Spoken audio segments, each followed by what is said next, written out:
チャンネル登録はしないようにお願いします。万が一気に入られた場合は、コメント欄の再生リストをブラウザのお気に入りに登録してください。Mobile Suit Gundam the Witch from Mercury Cradle Planet by Ichiro Orochi Translated by Iko Sagita. The orbital base, Colombo 23, rotates around Mercury with a fine balance, despite the instability caused by the Sun's gravity.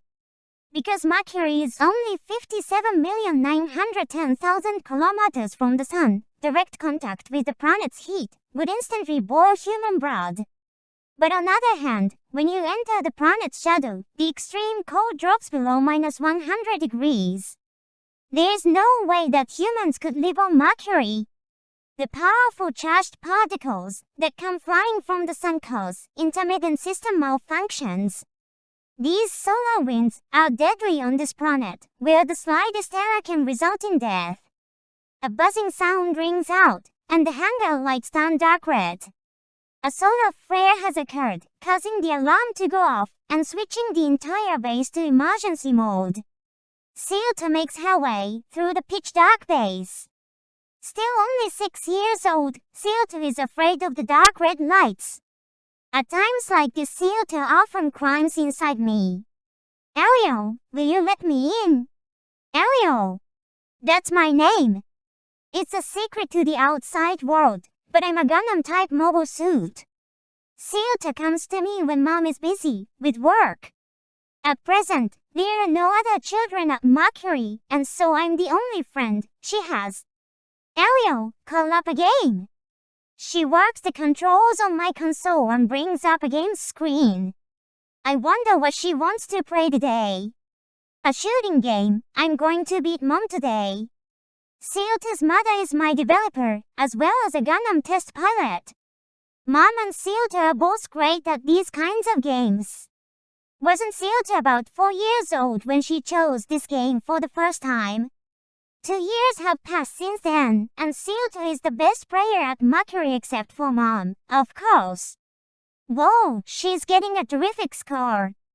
It looks like she's gotten even better. Look, Ariel, look. Ah, high score. She's jumping up and down happily in her seat. That's my Silta. My little pilot. One day Silta, who is now 9, comes to me in tears. She says one of Mercury's elders has been mean to her. But she hasn't told mom. Why not? Because she'll worry. Mom came to this planet with her daughter, seeking refuge. People had hidden them, but that didn't mean everyone had been friendly, and some elders had argued for expelling them to avoid trouble. Still, this was the only place that they could go. They had to live here. There was no other choice. Hey Ariel. Yeah. What's Earth like? Silta had been too young to remember living anywhere but Mercury. So she's very curious about life in the Earth sphere that she's seen in my library. Schools, cities, friends, children, people take those things for granted in the Earth sphere, but here they are non-existent. All you have here are days spent mining for resources, while dreading the solar winds. Living like that, it's no wonder Mercury's elders are cranky. I bring up a menu to see if Silta wants to watch something in my library. She chooses her favorite anime. Movies, novels, everything in my library is set in the Earth sphere. I think watching them lets Silta forget about Mercury for a while. 30 minutes later, Silta finishes watching her favorite anime and quietly mutters to herself. If you won, game 1. Move forward, game 2. Mom taught her these words. Silta had been 5 at the time, trying to get away as mom was about to give her an injection. Listen, Silta. If you run away, you won't have to get this shot, right? Right. You gain the avoidance of pain. Yeah. What'll happen if I do give you this shot? I won't get sick. Right. What else? What else? There are other things you'll gain if you don't run. For example, you make your mother happy. You impress the people of Mercury. They'll accept you, thinking you're amazing. They will. You level up, and shots won't hurt you anymore. Really? That's why grown-ups aren't afraid of getting shots. They aren't. No. So you see you gain a lot if you don't run. So if I move forward, I gain 2. That's right. More than 2. Since that day, those words have become a magical charm to push Ceuta forward. Those words must have had the same effect on Mom. They were her own spell for a single woman who had to struggle here at Mercury while caring for her young daughter. If you run, gain 1. Move forward, gain 2. Ceuta repeats the words in a soft voice, as if trying to untangle a mess of knotted threads. I wait for the spell to take effect. That's when Ceuta's entire being will brim with courage and break the curse of fear. It's okay. She'll be able to step out of me on her own because Mom's words are powerful. Attention Ariel, prepare to scramble. An incident has occurred near Changmeng-Fu mining base on Mercury's surface. A tense voice announces in the hangar. A mobile craft has gone missing while mining for resources. Sorry I'm late. Ceuta, who is now 11, jumps into my cockpit. Solar light active. High energy proton phenomena observed, but no surface landing issues. Hurry! Mercury is still a very dangerous place for humanity to live. That's why we're sent out whenever an incident occurs. After all, we're the best team at Mercury. We've saved the lives of elders many times. That's why more and more people are grateful to Mom and Ceuta and fewer elders treat them as aggressively as they used to. No objects along descent course. Launch permission granted. Roger. Ariel, switch to surface descent maneuvers immediately after launch. We fly out of the gate and into space. The heat of the scorching sun hits us immediately. Ceuta quickly leaps into the shadows of a crater. Now we can avoid direct sunlight. Proceeding through the crater shadows, we rush to the scene of the accident. How long since we lost the signal? 97 minutes. We don't know the current location, since we can't receive a signal. Please hurry Ceuta, please Operations Controller Melissa Pettier. The missing person is Agro Pettier, Melissa's husband. Agro's the leader of the elders, who are still mistreating Ceuta. He was originally against the idea of taking them in, and now he's working under Mom, after her recent promotion. I can understand his situation, but it's no reason to be mean to Ceuta. What a childish old man. But Ceuta promptly replies, It's okay, Ms. Melissa. Leave it to us. She's a good girl. We avoid sunlight as we head toward the scene. Mountains, valleys, canyons. Ceuta knows how to use all the features of Mercury's terrain to take the shortest path and which routes put the least strain on a mobile suit. We've detected a signal. I display the signal data on my monitor. We've found him. Now proceeding with recovery. Please, Ceuta. In response to Melissa's request, we leap out of a rift in the ground surface. The sun's heat suddenly hits us, along with its high-energy particle emissions. Even I'll be in trouble if this keeps up. Ceuta looks around calmly and finds the mobile craft right away. It looks like there was a cave-in during excavation work. The machine is a write-off. The mobile craft is buried in a sediment collapse. Our only option is to pry open the cockpit door and rescue the pilot. Ceuta draws her beam saber. Ariel, I'm adjusting the output. She turns down the output. One mistake, and she'll cut through the pirate as well. Ever so gingerly, the beam saber makes contact with the craft. Ceuta carefully cuts through the cockpit section, wielding her beam saber as precisely as a surgeon. The base controller doesn't say anything.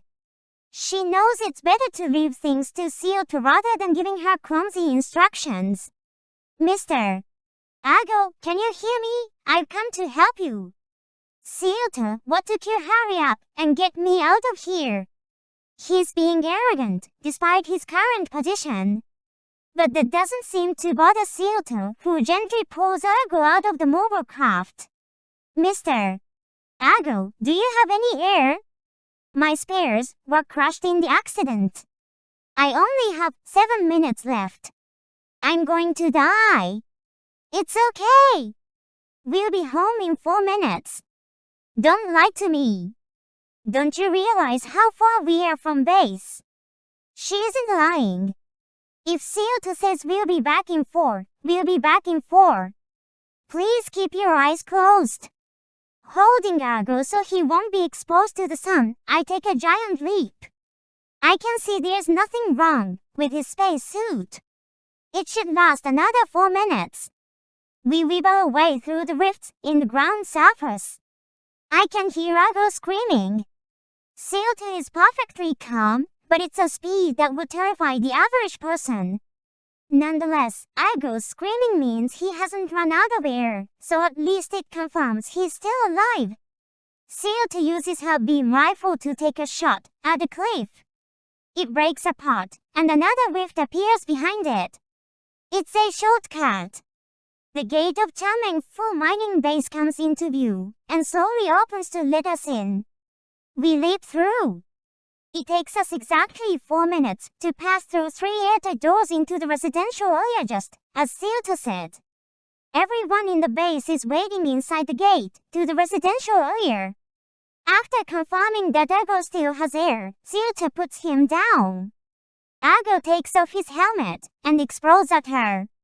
He's a lively old man. How irresponsible, treating an elder so roughly. You couldn't care less if I died, could you? Then Melissa runs to him and takes him into her arms. Welcome back, Ago. The old man becomes quiet as his wife embraces him. Yeah, I'm home. An air of relief is evident among the people who have gathered to meet him. Welcome home, Sealta. Mom appears on my monitor. Mom, I didn't know you were back. Mom has been busier and busier since receiving her promotion, and it isn't unusual for her to be away in the Earth sphere. It's been a while since she last came home, and she just happened to see her daughter's great work. You did well, Sealta. Your mother is proud of you. It's thanks to the Elio you created. You are both fantastic. I feel good when Mom smiles. It tells me that I've met her expectations. How long will you be home this time, Mom? I'm planning to be here until your birthday. This year, we'll have a big party to make up for the birthday I missed last year, and we'll celebrate 2 birthdays in one. Yay! Sealta bursts into joy. But this 11th birthday will be the last one she celebrates with Mom. Sealta has turned 15.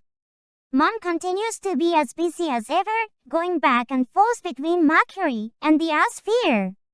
Every year, she is unable to join her daughter for her birthday. Sealta, all alone, has started shutting herself inside me again. What are schools like? I don't know. I've never been to one either. I wonder if it's like in this comic. That's fiction. Besides, the comic's pretty old. I'd like to go to school. This teenager's mind is preoccupied with school life. They are filled with kids her own age, and their days are full of excitement and fun. The schools depicted in comics and movies must seem shiny and glorious. But you know what, Sealta? We can't go back to the Earth sphere. You probably don't know this, but people there call Mom a witch, and the whole world rejects her. And if they discovered that I'm a Gundam, they'd probably tear me apart on the spot. So I'm afraid your dream won't be coming true. But don't worry. You'll always have me. Even if you can't go to school or make new friends, I'll still be with you. Hey Ariel, Silta whispers, as if sharing a secret. If the day ever comes when I get to go to school, we'll go together. Mom has returned to Mercury after an extended absence, and Silta is overjoyed. She tells Mom how hard she's been working and what she's learned during this time. Though Silta is now 16, she still goes to bed early like a little kid. That night, Mom comes to the hangar alone. There's nobody there but me. Welcome back, Mom. We haven't been alone like this in a long time. Silta is overjoyed that you're back, you know. Ariel, I'm home. Be happy for me. The door has opened. The door? What are you talking about? They're holding mobile studios at the Azteca School of Technology, and the winner will marry Delling's only daughter. Delling is the president of the Bennett Group. This Mercury base is also part of the group's property. That's why the people of Mercury were hesitant to accept us. It was President Delling who labeled Mom and the others as witches and launched a witch hunt against them. Ariel, I want the two of you to go to school. The two of us. Does she mean me and Silta? You're my masterpiece. You be Silta's sword. No. No, Mom. I don't mind going, but not Silta. She's such a good girl. If you want revenge, you and I can do it ourselves. Just keep her out of this. But Mom can't hear my voice. Just you watch, everybody. Our daughter is going to avenge us. The next day, the oblivious Silta comes to me with a big smile on her face. Hey Ariel, guess what I'm going to school? I know. Mom told me last night. Mom took care of the admission procedures for me. She says to study hard so I can make Mercury a better place. I'm going to do my best.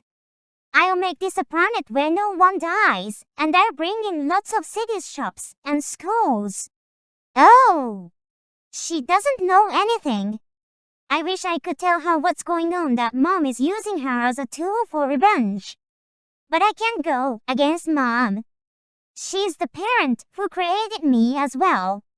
I wonder if I'll be able to manage. I've never had any human friends, and besides, what if I can't handle the schoolwork? I can see that she's starting to worry. I'm scared. Mercury is all I know, and Mom said she won't be able to go with me. That's right, Silta. It's absurd to start going to school now, all by yourself. You can study at Mercury. And what will the people here do without you to help them? You don't have to be Mom's tool. You don't have to take on someone else's curse. Should I decline if I go? I mustn't fail. Enrollment costs money, and I don't want to embarrass her. What should I do? It's okay, Silta. It's okay to decline. It's okay to run. I can decide what to do. I should go right, but... Run, Silta. Run. Run. Run. She can't have heard my voice, but Silta speaks as if responding to me. If you run, gain 1. Move forward, gain 2. Right, Ariel. I'm surprised. Silta says she isn't going to run. The little girl, who was always crying, and came running to me to escape, now she's looking straight ahead. She's turning Mom's words into her own strength. Well, Silta, I guess you've grown up. You're no longer the little girl who used to hide inside me. I thought I'd been watching over you all along, but now you're the one teaching me a lesson. You know what, Ariel? If we move forward, we'll gain lots of things, not just you. I'll study, of course, make friends, find mentors, and maybe go on dates. Sure, Silta. That sounds good. It's better to count the things you want to get instead of what you lose. Even if you're going to school for the sake of Mom's revenge, and even if it's Mom's words that gave you this courage. Okay, Silta. Go ahead. gain more than you lose, and make it worth your while. Let's go, Elio. We'll be fine as long as we're together. That's what I wanted to say to her. Of course we'll be together. We're family. I make my monitor screen blink twice to show my agreement. The end.